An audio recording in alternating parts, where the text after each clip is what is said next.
Bonjour à tous et bienvenue à Socari. Nous sommes ravis de vous recevoir avec Monsieur Levallois à mes côtés. Une petite présentation rapide. Donc Socari, c'est une entreprise qui a été créée en 89 avec un début d'activité en 1990. Au départ dans des locaux qui étaient dans la Semer un petit peu plus loin.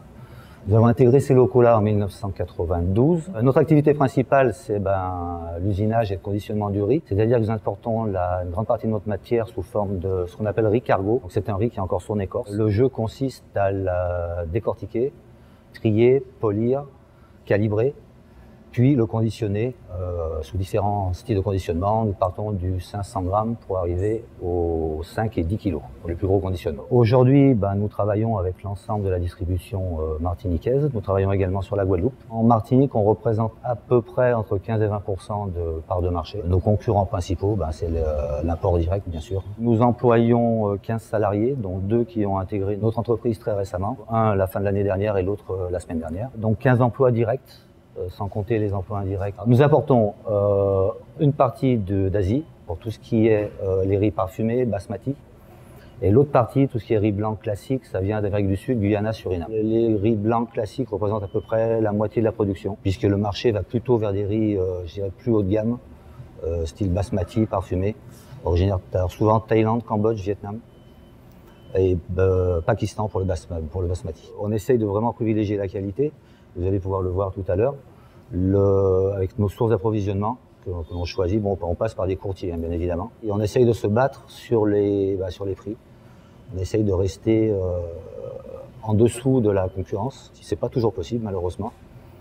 Et c'est une des raisons pour lesquelles on espère que le système d'octroi de mer actuel sera reconduit, puisque là on arrive à la fin. Pour vous donner un ordre d'idée, nous traitons à peu près 2500 tonnes à l'année. C'est ce que fait une usine en Europe à la semaine ou au mois, ça dépend les usines. Vous avez compris, les économies d'échelle ne sont pas les mêmes. L'outil que nous avons est fait pour travailler 24 heures sur 24. Il doit tourner entre 6 et 7 heures par jour. Quand on fait un contrat sur, on va dire 10-15 containers, c'est peanuts par rapport à des gros acheteurs européens. Donc déjà, on ne paye pas le même prix, le même prix qu'eux en termes de matière. Il faut savoir que toute notre matière est payée en dollars US aussi, donc on est soumis aux fluctuations de change en permanence. Quand on s'approvisionne notamment en Asie, vous êtes obligé de payer comptant votre marchandise, sinon elle n'embarque pas. Ça met, comme je disais tout à l'heure, entre 8 et 10 semaines pour arriver sur place. Vous faites après entre 30 et 60 jours de crédit. Donc ça nécessite une trésorerie relativement importante, avec des risques bien sûr inhérents. Donc voilà, c'est pas si facile, et malgré tout ça, on essaye de maintenir nos prix toute l'année, stables. Vous commencez la visite si vous le souhaitez. On y va ?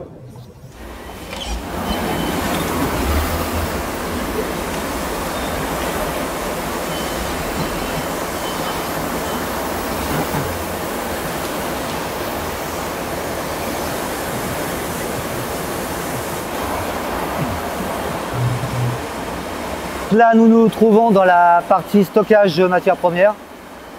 Donc voilà sous quelle forme le riz arrive. Donc ça s'appelle du riz cargo. Quand vous achetez du riz cargo comme cela, il y a quand même un cahier des charges. Ouais. C'est-à-dire que on va vous compter, là c'est une très bonne qualité, parce qu'il y a très peu de grains rouges. Mais on peut avoir ce qu'on appelle des grains rouges, donc des grains qui sont complètement rouges. Donc ça, c'est des grains qui sont très difficiles à usiner après, où on fabrique beaucoup de farine. Vous allez avoir des grains jaunes, c'est des grains qui sont humides, qui ont pris l'humidité, qui font de la farine aussi. Vous allez avoir des grains de paddy, on va en voir tout à l'heure là-bas. Vous allez avoir des grains grillés, ça c'est Soleil, etc. qui fait ça. Donc c'est des grains qui vont ressortir noirs dans le sachet, donc on essaie de les éliminer aussi. Après vous allez avoir des grains qui vont se casser à l'usinage plus facilement que d'autres. Là il est très très dur par exemple. Ouais. Mais quand on arrive en fin de récolte, le riz est très sec, le grain est plus tendre, ouais, et se casse très facilement. Donc ça produit beaucoup de déchets, beaucoup de brisures à l'usinage. Là on est dans la partie production. Donc la matière est ramenée de là-bas et chargée dans les silos. Si ça arrive en sac, on coupe les sacs au-dessus des silos. Ça tombe dans le tapis que vous voyez là. Donc il y a 3 silos. Le troisième il sert à rajouter de la brisure si on en a besoin. Comme je vous expliquais tout à l'heure, pour faire baisser volontairement la qualité, pour faire ce qu'on appelle un riz second choix. Il y a un marché pour ça ici aussi. Donc on rajoute de la brisure qu'on paye beaucoup moins cher que la matière. Et ça fait baisser le prix. Alors on a le droit de rajouter jusqu'à 40% de brisure. Après, ça passe au-dessus de 41%, c'est de la brisure. Ça n'a plus le droit à l'appellation riz. Donc nous en général, quand on veut vraiment faire un second choix, on rajoute entre 15 et 20% maximum.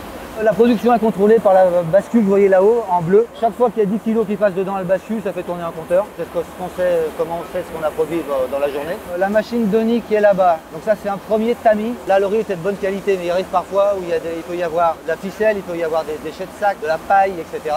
Ce tamis-là va extraire tout ça. Le riz va descendre dans les élévateurs que vous voyez là pour aller sur les deux tables oscillantes. C'est ce qu'on appelle des séparateurs de paddy, c'est par gravitation. Le paddy c'est la première écorce du riz, que normalement on ne devrait pas avoir, mais il y en a toujours un petit peu. Ça c'est les 1% de déchets que je vous expliquais tout à l'heure, qui sont récoltés dans le sac qui est là. Et ça c'est à la benne, on ne peut absolument rien en faire. Le riz va ensuite être vraiment poli. Il y a 5 polisseuses qui sont derrière là-bas, dont une polisseuse à eau. Ça tourne très vite. Et en fait les grains sont frottés entre eux à grande vitesse, qui permettent de les décortiquer complètement. Ça produit de la farine de riz, qui est aspirée et récoltée derrière. Et ça c'est revendu aux éleveurs bovins, ovins et porcins.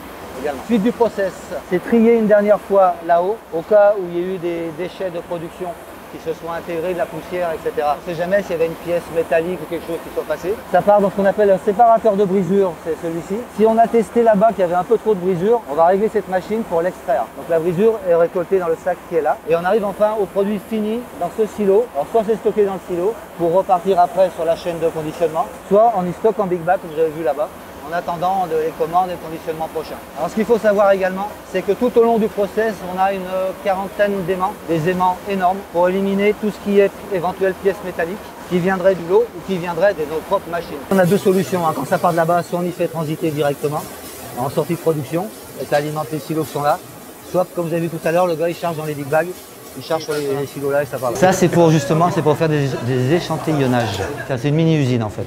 On va pouvoir déterminer à peu près le taux de brisure qu'on va faire, le taux de farine, le taux de perte quoi en fait. Quand on a les échantillons, on les passe dans les différents tamis qui ont des trous de différents diamètres. Et on arrive après à, donc ça vibre, et on arrive à savoir à peu près ce qu'on va faire en brisure, en farine, etc.